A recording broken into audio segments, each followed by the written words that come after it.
ازيكم حبايبي عاملين ايه؟ يا رب تكونوا بخير. النهارده جايلكم موضوع جديد يا رب يعجبكم. الموضوع بتاع النهارده شغل ناس كتيرة لفترات طويلة.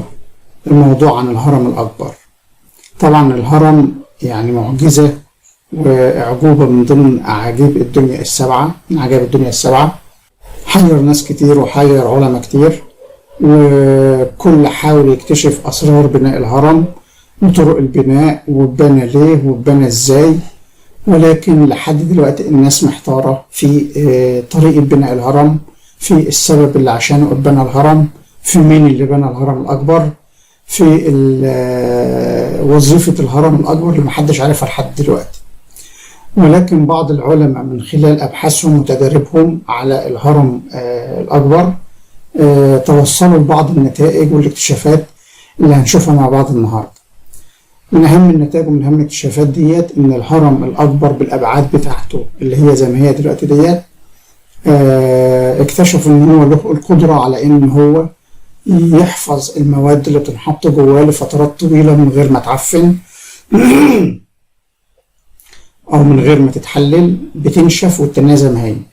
وأنا عن نفسي عملت تجربة عن الموضوع ده من فترة طويلة. أول ما قريت كتاب عن الهرم الأكبر عن العجائب بتاعته، قمت بعمل التجربة دي بنفسي من فترة طويلة، وفعلا الحاجات اللي حطيتها جوه الهرم ما فسدتش الفترة طويلة، بل الحاجة اللي اتحطت جواه نشفت واتسحبت منها المية بطريقة أعجوبية. يعني عملت عينتين اتنين، عينة حطيناها جوه الهرم وعينة حطيناها بره الهرم.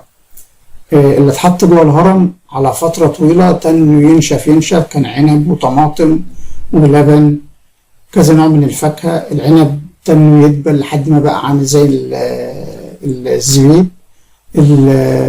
الطماطم نفس القصة بدأت تنشف لحد ما شبه بقت ناشفة خالص من غير ما تعفن. اللبن اتحول لزبادي من غير ما يبوظ وقعد فترة طويلة بنفس الطريقة. أما العينة من نفس المواد المشابهة ليها واللي موجودة بره الهرم، تنتها العينة المشابهة ليها موجودة بره الهرم فسدت وباظت بسرعة. الموضوع أنا عملته من فترة طويلة وحبيت أشاركه النهاردة معاكم تاني، إن أنا هنفذ نفس التجربة تاني. طيب هو أنا بروح الهرم وأحط فيه الحاجات ديت؟ لا، أنا بروح الهرم وأحطش فيه الحاجات دي، لأن مش مسموح طبعا أنت تحط حاجات وتقعد تشوف وتعمل الكلام ده. طب بنعمل إيه؟ أنا قريت كتاب عن الهرم في التجارب اللي أنا بقول لكم عليها وفي المعلومات اللي أنا بقول لكم عليها دي. التجربة اللي حصلت إن في بعض العلماء خدوا نفس الأبعاد بتاع الهرم ونفذوا عليها هرم صغير بنفس الأبعاد من الورق المقاوم، وبدأوا يحطوا فيه الحاجات دي. طب الهرم اللي أنا بتكلم عليه ده، الأبعاد اللي أنت تشتغل عليها لو أنت حبيت تنفذ التجربة دي بنفسك، الأبعاد دي طول القاعدة بتاع الهرم. احنا عارفين الهرم عبارة عن إيه؟ هرم رباعي، القاعدة بتاعته مربعة. طول القاعدة من تحت، الحرف بتاع القاعدة المربع اللي تحت ده طوله 12 سنتي، ده النموذج اللي انت هتشتغل عليه.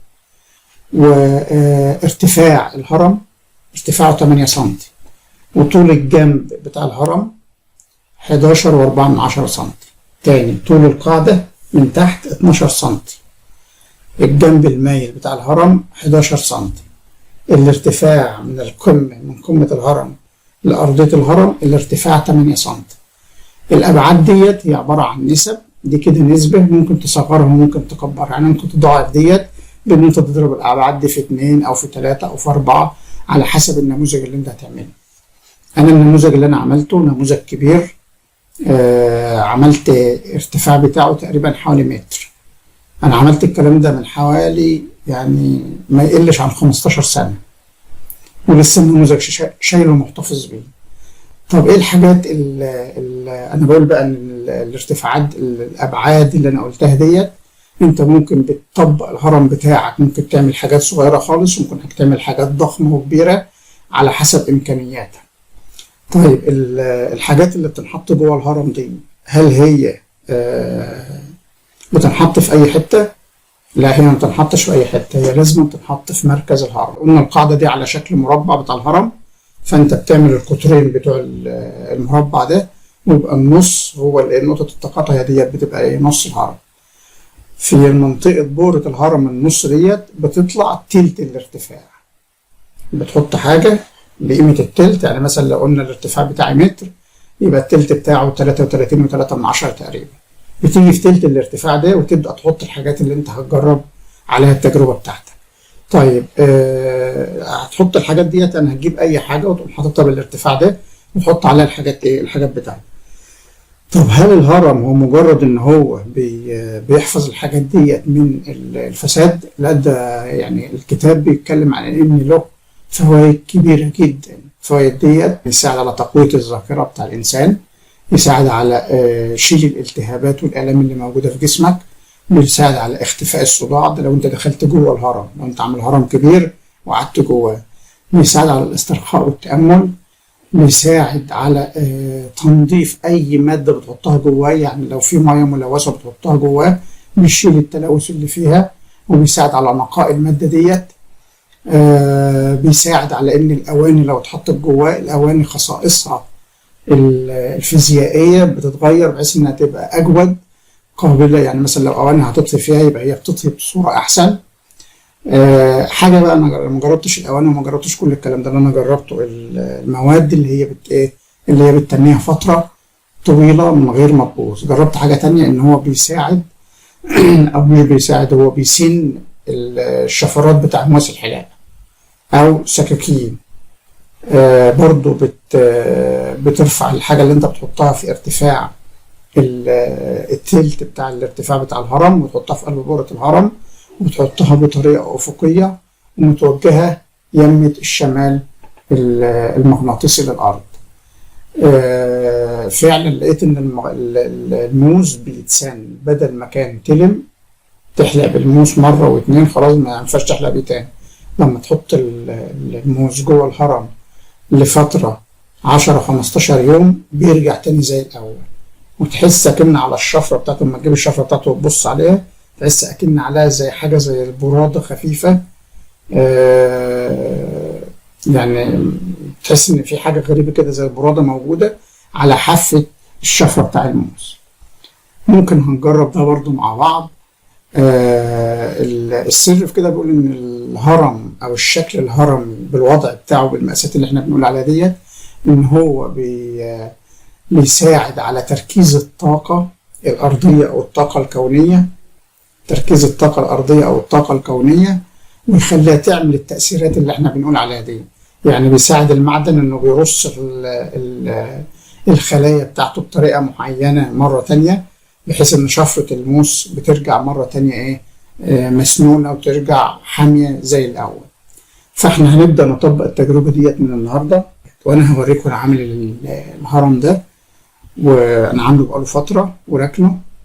بعد ما عملت التجربة ديت ركنته ولعل استخدمه مرة تانية، وجه الوقت ان انا استخدمه مرة تانية. فانا معاكم دلوقتي ان هنجرب نحط المواد ديت جواه. عندنا الحاجات اللي هتنحط جوه الهرم، عندنا دول شوية لبن عاديين اهمت، عندنا يوسفندية بقشرها، يوسفندية تانية متقشرة قسمتها 4/4 ربعين اهمت، وربعين الناحية التانية زي ما اوريكم. طماطماية عادية موجودة من التلاجة حتى منقرة عيوفها نقط سمرا اهي زي بداية عفن بقالها فترة. ديت جوافاية، طبعا هنا في الشتا الجوافة قليلة خالص يعني، فدي جوافة كانت مركونة برضو في التلاجة. وده قرن فلفل. ده بالنسبة للحاجات اللي هحطها في قلب الهرم. الحاجات التانية بقى اللي هتبقى برا برضو يوسفندية، نفس الربعين بتوع اليوسفندي، هي يوسفندية واحدة وقطعتها فصصتها 4/4. برضو جوافاية، وادي قرن فلفل ممكن أصغر من اللي هناك شوية، وبرضو طماطماية، بس الطماطماية ديت أنضف من التاني عشان برضو يبقى حكم منها منصف، وشوية لبن قد شوية اللبن دول بالظبط، نفس كمية اللبن. دلوقتي بقى احنا هنروح عند الهرم ونحط الحاجات دي جواه.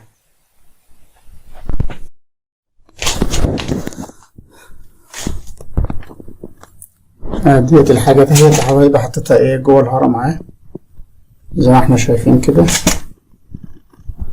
هي حطيتها على حاجة بارتفاع ايه، بارتفاع 33 سنتي، وده جنب من جناب الهرم اهو. هقفل واوريهولكم اهو كده. انا حطيتها جوه الهرم وقفلت عليها. ده الهرم اهو اهو.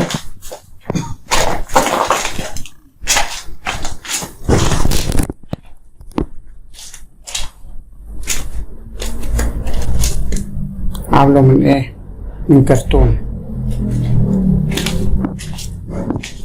ده اللي انا بقول عليه بقى الايه، ده المثلث اللي بقول عليه اهو. في الابعاد البعد ده 11.4، وده 11.4، واللي في القاعدة ده كام، 12. دول كلهم كام مثلث، 4 مثلثات وملزوقين في بعض من جميع الايه، من جميع الجهات زي ما احنا شايفين اهو. والارتفاع 8 سم، وانت بقى بتضاعف على حسب ايه حجم الورق اللي موجود عندك. دي العينة اللي انا حاططها جوه الهرم، والعينة التانية ايه بره الهرم. هنشوفها ايه بعد كده، بعد فترة نشوف ايه اللي حصل ده. هفتح معاك اهو.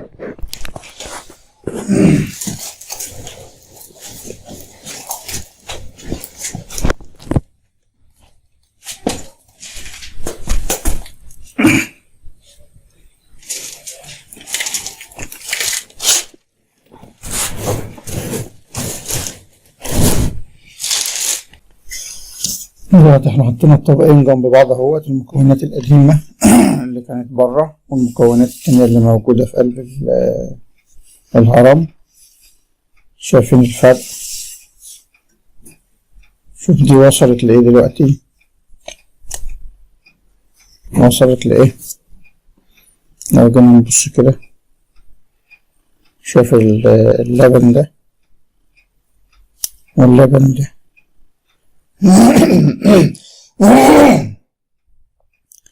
ده نشط عليه بكتيريا وعفن برضه. بس شوف ده من هنا وده من هنا عامل ازاي. الكمية بتاع اللبن ده اللي هو بره الهرم، القاع بتاعها انخفض لتحت، يعني الكمية بتاعتها قلت لجوه خالص. وكمية العفن كبيرة جدا، كمية العفن كبيرة. يعني لو قارنتوا ده بده اهو، شوفوا ان حجم العفن كبير. بس هو يعني الكاميرا برضو مش مديه حقه، حجم العفن كبير. الى جانب ان الكمية تقريبا قلت بسبب العفن اللي عليها. انما هنا الكمية زي ما هي، مجرد ان هو وش العفن ده اللي نشط من فوق بسيط، وتحس ان هو ده لونه فاتح انما ده لونه غامق بسبب الايه البكتيريا اللي مكونة فيه اكتر. ده بالنسبة للايه للبن. لو جينا بالنسبة للجوافة، شايفين الجوافة اللي هنا والجوافة اللي هنا، حطيناهم جنب بعض كده. شايفين الجوافة دي والجوافة دي، الجوافة دي حصل فيها ايه. الجوافة التانية زي ما هي تقريبا، بس باين عليها ان هي ايه، ان هي نشفت. انما شايفين دي العفن فيها زايد ازاي، نسبة العفن فيها كبيرة ازاي. لو جيت بقى لفصوص اليوسفندي، ظهر اوي في الفص بتاع اليوسفندي. شوف الحتتين بتوع اليوسفندي عاملين ازاي. انما هنا دول تقريبا زي ما هم. يعني لو جينا نشوف كده اهو، لو جيت تشوف كده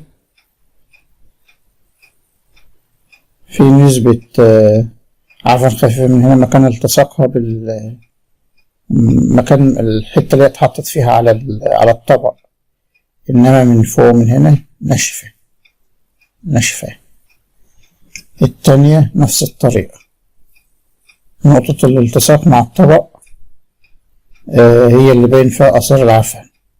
انما من فوق من هنا ناشفة يعني تحس انها بتتشفط. لو جينا نبص على الطماطماية فيها اثار عفن اهي. يعني تقريبا احنا كنا حاطين اللي هنا دي كان فيها نسبة العفن زايدة شوية، بس تقريبا الطماطماية اللي جوه هي فيها يعني فيها عفن بس ناشفة، بس انها ناشفة بتتشفط لجوه كده وجف، بس بالمقارنة باللي بره يعني يمكن اللي بره افضل شوية. ده ممكن يكون راجع لنوع الطماطم، لان احنا كنا يعني قلنا نقس على دي شوية وفيها عفن سنة اكتر من ديت، بس دي تعتبر اللي بره الهرم تعتبر حالتها احسن من دي، بس ديت معفنة كده بس ناشفة مش مهرية، يعني فيها الثمار والكلام ده بس ايه بس انها جف.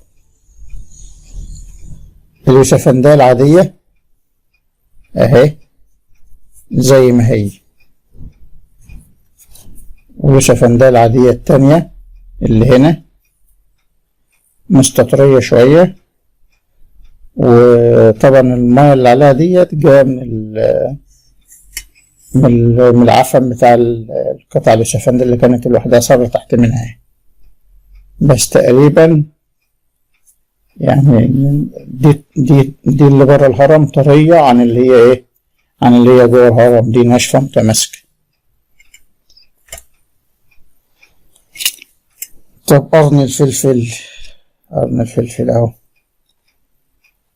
ما حصلش فيه اي حاجة خالص، هو نشف دبل بالرغم من ان في حتة مقطوعة. فاكرين احنا قلنا هنحط الايه المقطوعة ديت تبقى ايه تبقى جوه الهرم مش مشكلة، نيجي على نفسنا شوية، في حين التانية اهي شايفين العفن بدأ يشتغل فيه، ديت مفيهاش اي عفون اهي من جميع الجهات، دي بدأ يدب فيها العفن. التجربة بتاعتنا مستمرة، هنبدأ ندخل ديت في الهرم مرة تانية، ندخل الطبق ده في الهرم مرة تانية بنفس وضعه كده، والطبق ده هنسيبه بره وهنشوف ايه هيوصل لفين. رجعنا النهاردة بعد كمان 10 أيام عشان نشوف ايه اللي حصل في الحاجات اللي تحت الهرم.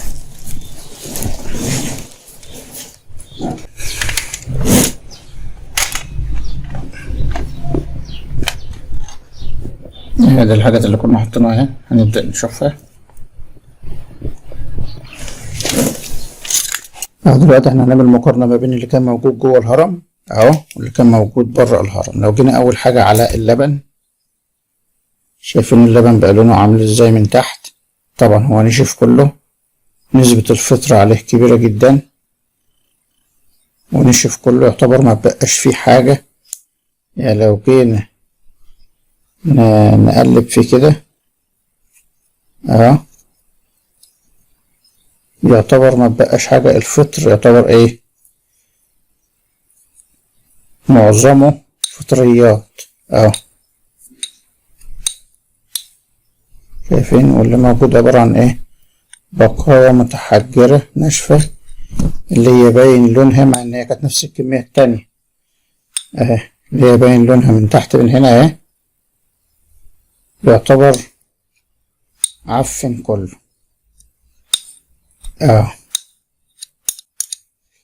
ده بالنسبة للبن. طب بالنسبة للبن بقى اللي موجود هنا برضو في فطر نام على الوش، انما من تحت تقريبا كمية اللبن زي ما هي، بس تحولت لايه تحولت لحاجة زي الزبادي. لو جينا نشوفها كده ادي طبقة العفن اللي على الوش اهي، طلع طبقة زي القشرة اهي، طبقة زي القشرة اهيت انا حطيتها هنا كده، ومن تحت زبادي. طبعا انا مش هقدر ادوق، بس سبحان الله يعني ايه نقدر نقول اللبن تحول لزبادي، او ما يعني ما فيناش بالدرجة اللي حصلت فين هنا. شايف الفرق ما بين الاتنين؟ ده اللي جوه الهرم، ده اللي بره الهرم. سبحان الله. ونفس الظروف ونفس درجة الحرارة ونفس كل حاجة. التجربة دلوقتي داخلالها في حوالي 21 يوم أو أكتر، حاجة بسيطة 22 يوم، حاجة زي كده. طيب هنركن اللبن. شايفين القشرة؟ لا الوش مجرد قشرة اللي على الفطريات، إنما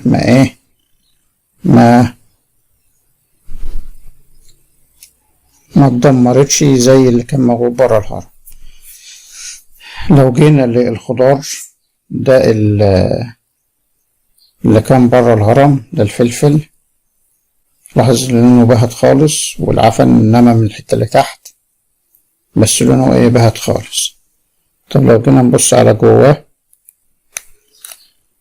يعني القوام بتاعه متماسك من جوه، الحتة اللي فوق دي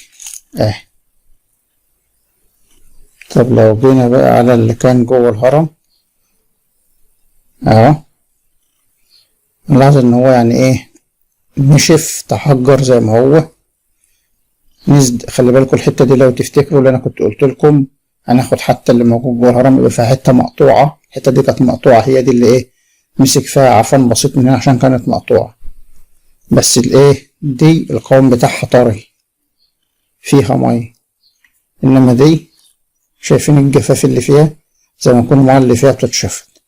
طب لو جينا نشوف حتى شوف بقطعها من جوه جامدة لانها شبه ناشفة لو جيت تشوف من جوه اللون محافظة على اللون بتاعها اخضر زي ما هي، حتى ريحتها ريحة الفلفل فيها. دي اللي كانت برا الهرم ودي اللي كانت جوه جوه الهرم، طبعا في فرق كبير. طيب لو جينا الفصوص بتاع اليوسفندي، اشيل دي كده عشان جت فوق الفص، زي ما احنا شايفين كده فص اليوسفندي اهو، طبعا العفن مسك فيه اهو، العفن مسك فيه بس هو فيه جفاف جزء من فوق من هنا اهو، يعني ناشف ومعفن. وبرضه نفس القصة في الفص التاني ناشف فيه نشوفية وعفونة. لو جيت تشوف بقى اللي كانت هنا، شوف عاملة ازاي، ما بقاش حاجة، انتهى، ما بقاش الا البذر انتهى وعفن اهو،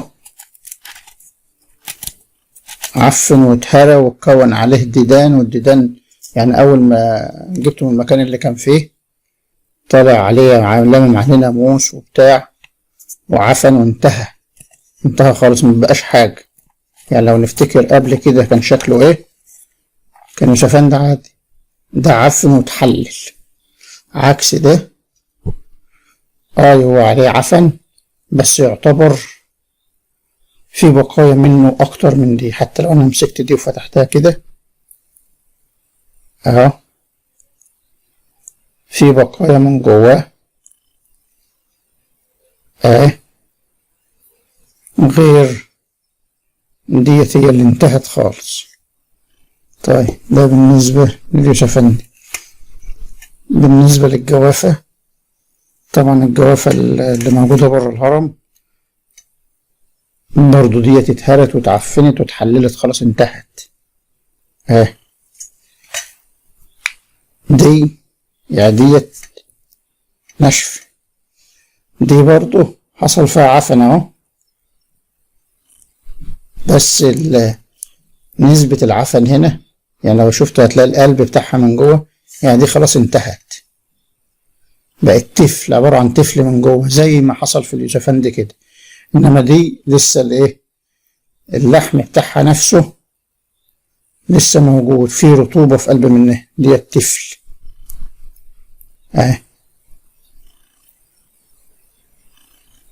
ده بالنسبة للجواف.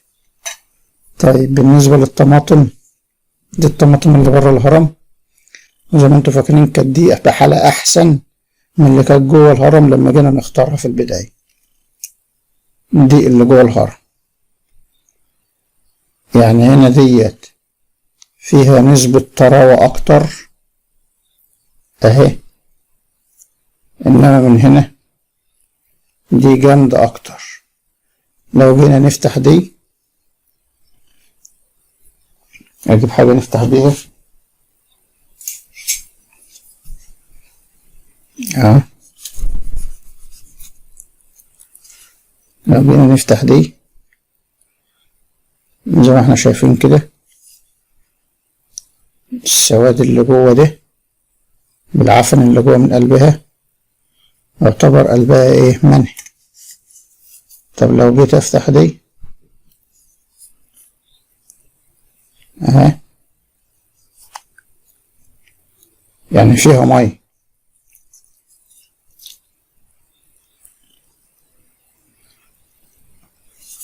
هنلاحظ مدى الايه، مدى الطراوة بتاعتها.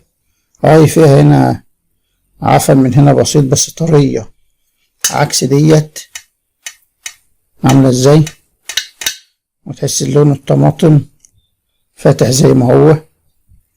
طبعا هو رطب، في طراوة فيها جامد ازاي، عكس اللي كانت برا الايه، برا الهرم. انا هحطها هنا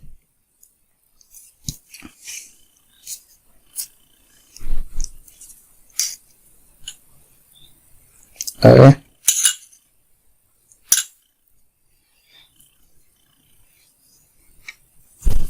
ممكن نشوف دي اهي، يعني تحجرت من الايه، من الفطريات اللي فيها، من العفن اللي فيها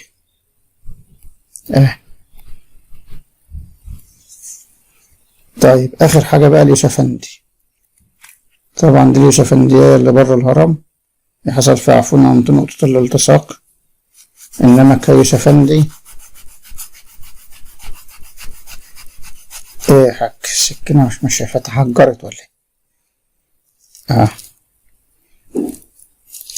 لو جينا فتحناه من جوه يعتبر يوسفندي القشرة حامياه زي ما هو، هي نشفت شوية. طيب وهنا بتاع الهرم احنا قلنا دي من تحت حصل فيها عفونة عند نقطة الالتصاق مع الطبق اهي. حتى لو انا جيت عملتها كده اهي مهرية، انما دي ما حصلش فيها عفونة عند نقطة الالتصاق ولا حاجة. ولو جينا نفتحها، ده انا هفتحها بايدي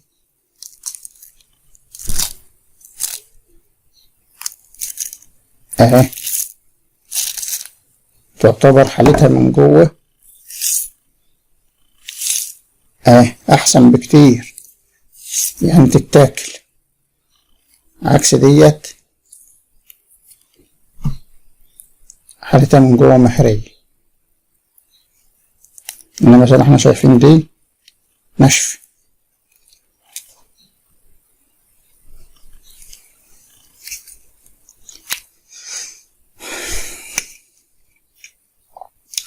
دي كانت التجربة بتاعنا النهاردة، دي كانت التجربة بتاعتنا النهاردة عن الهرم.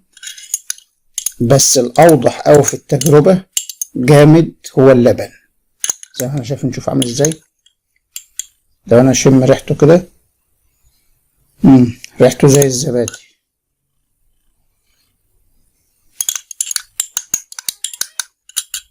عكس ايه، عكس ده انتهى.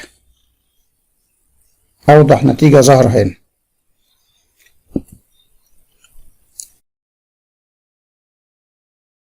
يا ريت تتابعونا في فيديوهاتنا الجاية ان شاء الله. اعمل لكم تجربة على السكاكين، لان احنا قلنا الهرم برضو في ضمن العجائب بتاعته ان انت بتحط فيه اي مواد، اي شفرات، ان الشفرة دي بتتسن.